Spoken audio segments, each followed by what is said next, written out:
The ritual began, as it always did, on Sunday morning with the sun. It was not merely a preparation for a meal. It was a sacrament, a quiet and deliberate ceremony of love. I stood in my kitchen, the one Marcus had played in as a boy, and laid out my ingredients on the counter with a reverence usually reserved for holy objects. Flour, butter, cinnamon, nutmeg, and the deep orange jewels of the sweet potatoes. This pie was more than dessert. It was an offering, a tangible piece of my heart that I would carry to my son's table. My hands, which have grown more lined with each passing year, moved with a practiced grace. I could make this pie in my sleep, but I never did. Each step was a meditation. Peeling the potatoes felt like shedding the worries of the week. Mashing them was an act of smoothing over any rough edges in my spirit. As the rich scent of vanilla and brown sugar began to weave through the air, I felt a familiar warmth spread through my chest. This aroma was the scent of anticipation, of belonging.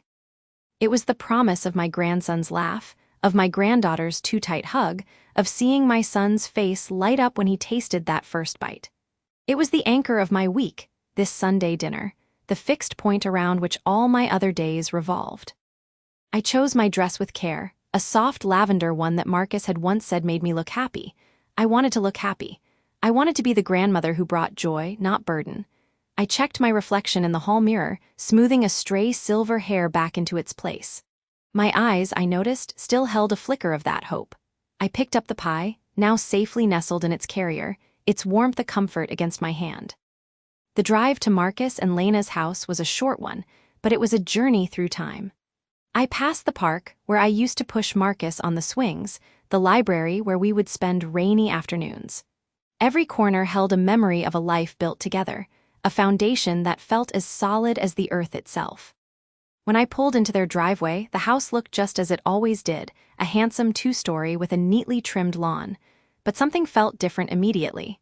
There was no music drifting from an open window, no sound of the children playing in the backyard. The house stood silent, almost watchful. A tiny knot of unease tightened in my stomach, but I dismissed it. I was being silly. It was just a quiet afternoon. I walked to the door, the pie carrier feeling heavier now. I rang the bell, and after a moment the door swung open. It was Lena. She stood there, a smile perfectly placed on her face, but it did not reach her eyes. Those eyes were cool, appraising. "Odessa," she said, her voice a pleasant, neutral tone. "You are right on time." "I would not dream of being late," I said, stepping inside. The air in the foyer was still. "Something smells wonderful." "It is just a roast," she replied, already turning to walk back toward the kitchen. "Marcus is in the living room." I found him there, staring out the large window. He turned when he heard me, and his smile was a ghost of what it should have been. It was strained, pulling at the corners of his mouth but failing to brighten his eyes. "Hey, Ma," he said, coming over to give me a hug. It was quick, a mere brush of his shoulders against mine. He did not meet my gaze for long. "You brought the pie." "I always bring the pie," I said, trying to inject some lightness into the heavy air. I held it up.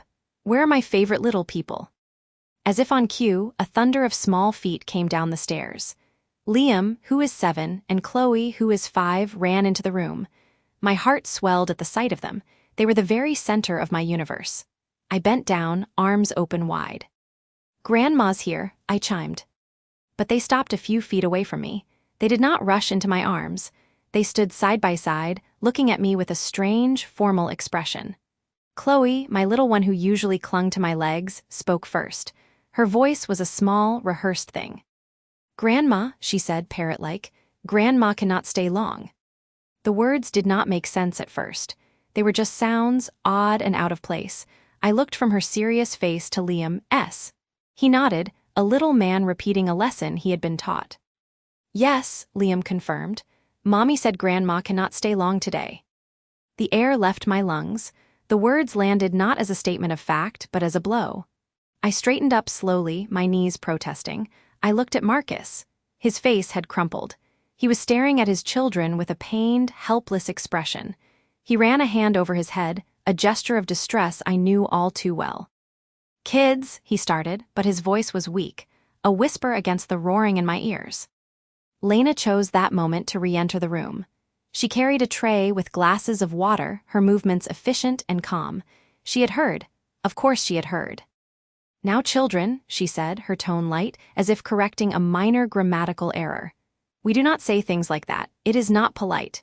She set the tray down on the coffee table and finally looked at me. Her smile was still in place, that thin, polished veneer. "Odessa, please, ignore them. They get their words mixed up sometimes." But they had not gotten their words mixed up. The message had been delivered with a chilling clarity. It was not a suggestion, it was a directive, and they were merely the messengers. The warmth I had carried from my kitchen evaporated, leaving a cold hollow in my chest. What was happening? What had I done? We moved to the dining room. The table was set beautifully, as always. Lena's roast sat in the center, perfectly cooked. But the silence around the table was deafening. The children ate quietly, glancing between their parents. Marcus pushed his food around his plate. Lena made small talk, asking me about the weather, about a television show. Her questions, like stones, dropped into a bottomless well, producing no echo, no real connection. Every attempt I made to engage the children was gently, firmly deflected by Lena. "Liam, did you finish that drawing you were telling me about?" she would ask, or "Chloe, eat your green beans, please." The wall was up and I was firmly on the outside. The pie I had brought sat on the sideboard, untouched. No one mentioned it. No one asked for it. The meal concluded with a swiftness that felt violent. It was not even 5 o'clock. The sun was still high in the sky. Lena began to clear the plates with a finality that brooked no argument. "Well, the children have homework to finish," she said, not looking at me, "and we have that early start tomorrow." Marcus would not look at me at all. He stood up, mumbling something about helping with the dishes. I sat there for a moment, a guest who had overstayed a welcome that had never truly been offered. The message was clear. It was time to go. I stood up, my legs feeling unsteady. "I should be going," I said, my voice sounding thin and far away. "Oh, must you?" Lena said, the politeness so sharp it could draw blood. "It was so lovely to see you, Odessa." Liam and Chloe came to give me a goodbye hug. Their embraces were brief, dutiful. There was no lingering, no whispered secrets, no pleas for me to stay just a little longer. Marcus walked me to the door. On the porch, under the pale yellow light of the evening sun, he finally met my eyes. His were full of a misery I could scarcely bear. "Ma, he began, but his voice trailed off. He shook his head. "I am sorry, drive safe." He hugged me then, a real hug, tight and desperate, but it was over too soon. He turned and went back inside, closing the door before I had even reached my car.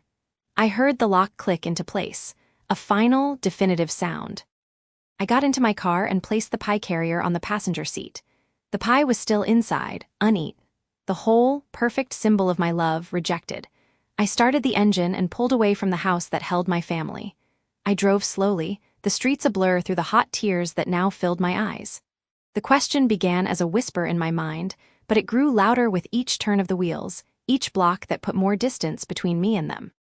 It was a question that had no answer, a question that clawed at the very foundation of who I was. What did I do?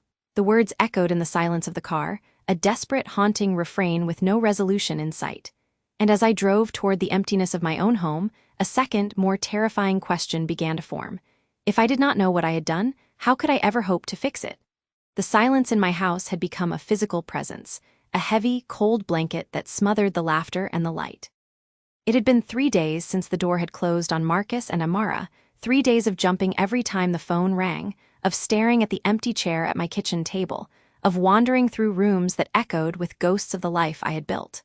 Heartbreak was a dull, constant ache in my chest, but it was no longer the only thing I felt.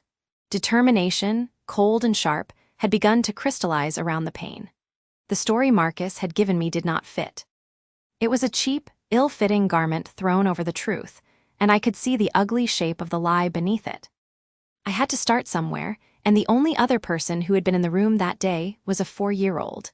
I knew I had to be careful, so gentle that a single wrong word would not scare the truth away. I waited until the afternoon, when I knew Amara would be home from preschool and likely curled up with her toys. I made the call, my heart hammering against my ribs like a trapped bird. "Grandma," Amara's voice was a burst of sunlight through the gloom, and for a moment my resolve wavered. What was I doing, dragging this innocent child into the mess her father had created? "Hello, my sweet girl," I said, forcing my voice to be light, a cheerful melody I did not feel. What are you up to today? I am coloring a dinosaur, a purple one. I could hear the scratch of crayon on paper. Daddy says we are very busy now. The opening was there, a tiny crack. I took a slow breath. Oh, are you? That sounds very important. Busy doing what? She hesitated, and I could picture her little brow furrowing, the way it did when she was searching for a word. Just busy. Mommy says we need to be she struggled with the phrase, a nuclear family, and that you have your own life. The words landed like a physical blow. You have your own life. It was so cold, so dismissive. It was a phrase designed to build a wall, to neatly package me away as a separate entity, no longer integral to their unit. It was a sentiment I would not ever attribute to Lena. She was a practical woman, yes, but she was also kind, and she understood the bond I shared with Marcus and Amara. This did not sound like her. This sounded like something rehearsed, something fed to a child to explain an inexplicable change. I managed to keep my voice steady, to ask a few more harmless questions about her dinosaur before we said our goodbyes. When I hung up, the silence in the house was louder than ever. Mommy says you have your own life. The phrase echoed in my head, a taunt. It was the final piece of evidence I needed to confirm that Marcus was not acting alone in this, or worse, that he was using his wife as a shield. I did not wait. I picked up the phone again, my fingers trembling with a mixture of fear and fury. He answered on the fourth ring, his voice cautious. Mom, is everything all right? No, Marcus, everything is not all right. I did not bother with pleasantries. I just spoke with Amara. She told me that Mommy says I have my own life. What is that supposed to mean? I heard his sharp intake of breath, a telltale sign of a man scrambling for a foothold. Odessa, please, you should not be questioning her about this. It is not fair to her. What is not fair, Marcus, is being shut out of my family's life with no explanation that makes any sense. You told me Lena wanted more nuclear family time. I want to know what that means, because it sounds like a line from a bad parenting magazine, and it sounds nothing like your wife. He was silent for a moment, and when he spoke again, his voice was strained, defensive. It is what it is. Lena feels, we both feel, that we need to establish our own routines, our own traditions, without so much interference. Interference? The word was a knife twist. Is that what I am now? Interference. For the last 5 years, I have been your primary babysitter, your emergency contact, your Sunday dinner date. I held your daughter when she had a fever. I helped you paint your living room. I was there. How does that become interference overnight?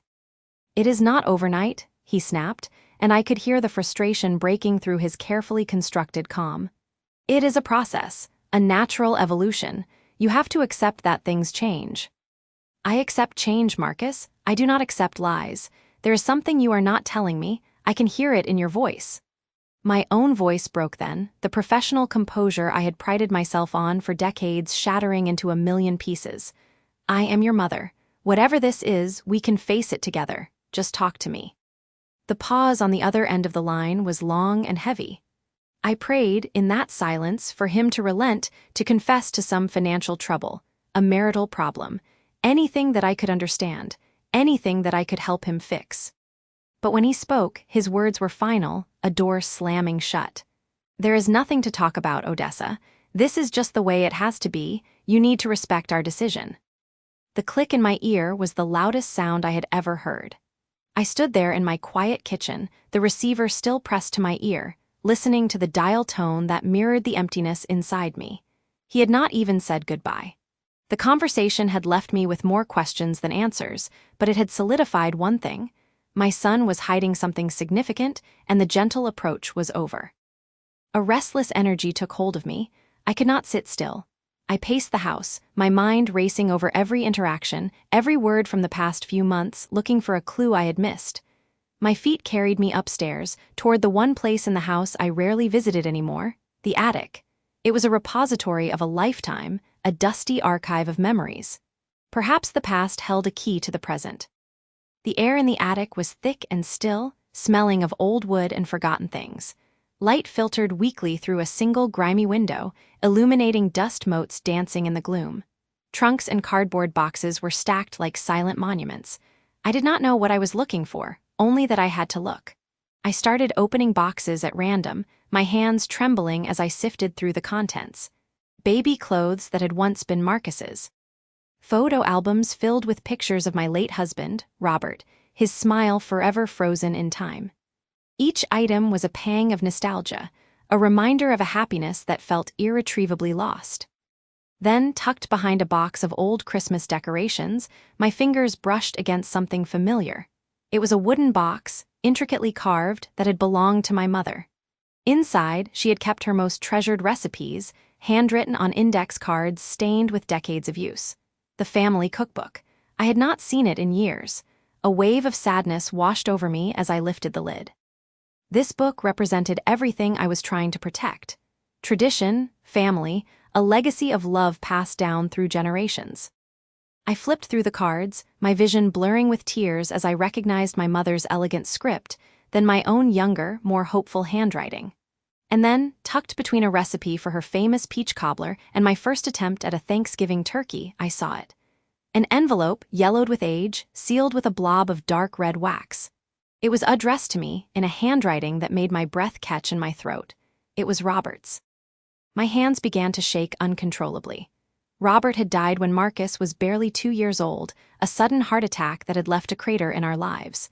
Why would he have written me a letter and hidden it here? My name was written on the front with a firm, decisive hand. On the back, along the sealed flap, he had written a single, chilling sentence.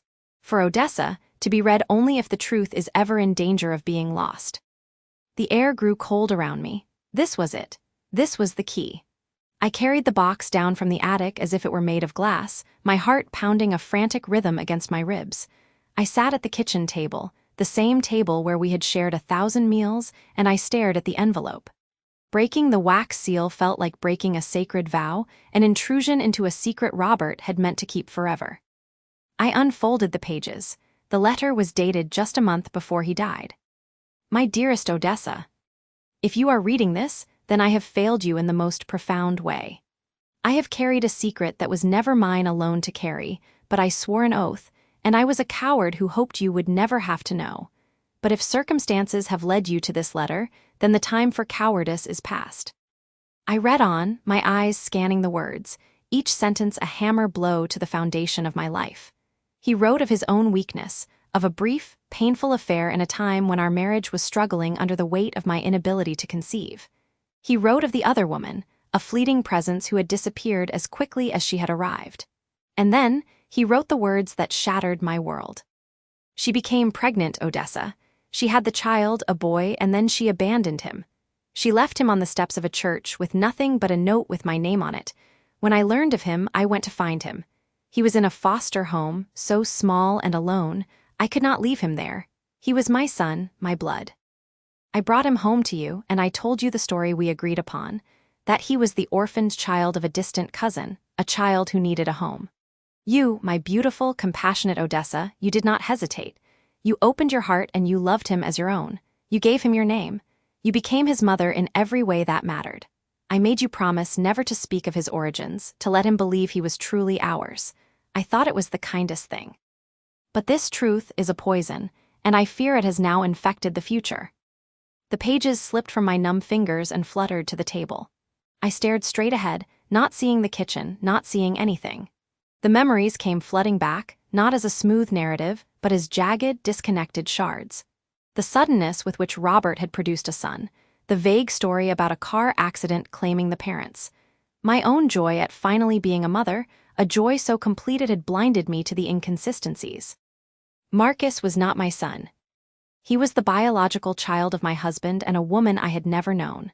The son I had raised, whose scraped knees I had bandaged, whose nightmares I had soothed, whose graduation I had cheered for, was not mine by blood. The secret I had vowed to keep had been the very thing used to exile me. He did not know. He could not know. Or did he? Was this the reason for the distance? Had he discovered the truth and decided I was no longer his mother? A cold, terrifying clarity settled over me. The life I had lived for over 30 years was a beautiful, intricate lie. The love was real, my love for him was the truest thing I had ever known, but it had been built on a foundation of sand. And now, that foundation had collapsed. I looked down at the letter lying on the table, the words, "He was my son," seared into my mind. The house was silent, but the silence was different now. It was not just the absence of sound, It was the absence of truth, the echo of a life that had never truly been mine. And I had no idea what to do next. The air in my small living room was thick enough to taste, a heavy soup of anticipation and dread. I had spent the morning cleaning, a frantic, useless attempt to impose order on the chaos I was about to unleash. Every surface shone, but nothing could polish the tarnish of the secret I had carried for decades. Marcus and Lena arrived precisely at 2:00, as requested. I saw them through the window, a united front walking up the path, Marcus's shoulders squared, Lena's hand tucked firmly in the crook of his arm. They looked like a fortress, and I was the lone soldier about to lay siege. I let them in. The greetings were stiff, a pantomime of normalcy. Lena's smile was tight, her eyes scanning the room as if looking for traps. Marcus would not quite meet my gaze. He looked at my mouth, my forehead, the photograph of him as a boy on the mantelpiece, anywhere but directly into my eyes. "Can I get you something to drink?" I asked, my voice sounding brittle. "No, thank you, Odessa," Marcus said, his tone formal. "You said it was important, that we needed to talk." "I did," I said, leading them to the sitting area. I had already placed the 3 glasses of water on the coffee table, a pathetic attempt at hospitality. My heart was a wild bird beating against the cage of my ribs. This was the point of no return. Once I showed them the letter, the world as Marcus knew it would end, and I would be the one who ended it. I sat opposite them, my hands clasped in my lap to stop them from shaking. I took a long, slow breath, the air scraping down my dry throat. What I have to tell you, what I have to show you, I should have done it a long time ago. I kept it to myself because I believed with all my heart that it was the kindest thing to do. To protect you, Marcus, to let you have a clean story. Lena leaned forward, a skeptical arch to her eyebrow. A clean story? What does that mean? I ignored her, my focus entirely on my son. His face was a mask of polite confusion, but I could see the unease in the tight line of his jaw. Your father, Elijah, he was not the man you think he was. The man I let you believe he was. I reached into the pocket of my dress and pulled out the envelope. It was so old, the paper had gone soft at the creases, the color of weak tea. My name, written in a hand I had once loved, was faded but still legible. I placed it on the coffee table between us, a little bomb made of paper and ink. "What is that?" Marcus asked, his voice low. "It is the last letter your father ever sent me," I said. "He wrote it a week before he died. Read it, Marcus. Read it aloud." He hesitated, his eyes flicking from the letter to my face and back again. For a terrifying moment, I thought he would refuse, that he would get up and walk out, and this poison would fester inside us all forever. But then, with a hand that was not quite steady, he reached for it. He slid the single sheet of paper from its home and unfolded it. He cleared his throat. "My dearest Odessa," he began, and the sound of his voice reading those words, words I had heard only in the silence of my own mind for 40 years, was almost more than I could bear. I closed my eyes, letting the past wash over me. He read on, his voice flattening as the words did their work. Elijah's confession, the other woman in Chicago, the child they were expecting, his tortured, cowardly explanation that he could not come home to us, that he was choosing this new life, that he was sorry, but his path lay elsewhere. The words were not cruel, just devastatingly final. He was not leaving for a job, he was leaving for a family that did not include me. He died in a car accident with her, a tragedy that sealed his betrayal in permanence. Marcus's voice trailed off. The final sentence, "I hope one day you can find it in your heart to forgive me," hung in the air like smoke. The silence that followed was absolute, a physical weight pressing down on all of us. I opened my eyes. Marcus was staring at the letter, his face ashen. He was not moving, he seemed to have stopped breathing. The paper trembled in his hand. Lena broke the silence, her voice sharp with a confusion that was quickly turning to anger.